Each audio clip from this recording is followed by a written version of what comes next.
విత్తుట అంటే సమర్పించుట, విత్తుట అంటే చేయుట, విత్తుట అంటే బోధించుట, విత్తుట అంటే ప్రవర్తించుట, విత్తుట అనగా నీవు మాట్లాడుట. అబ్రహాము తన ఏకైక కుమారుణ్ణి దేవుని సన్నిధిలో దేవునికి బలిగా విత్తాడు.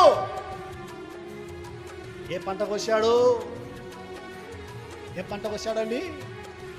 ఆకాశ నక్షత్రాల వలె సంతానము.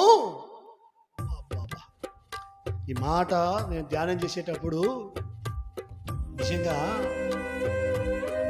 యేసుక్రీస్తు ప్రభుల వారిని నమ్ముకున్న ప్రతి ఒక్కరు కూడా అబ్రహాము సంతానమే. గట్టిగా చప్పలు కొట్టండి. అబ్రహాము సంతానం పెరుగుతా ఉంది, ఆత్మీయమైన సంతానము. ఎవరైతే రక్షింపబడతారో అది అబ్రహాము యొక్క లిస్టులో.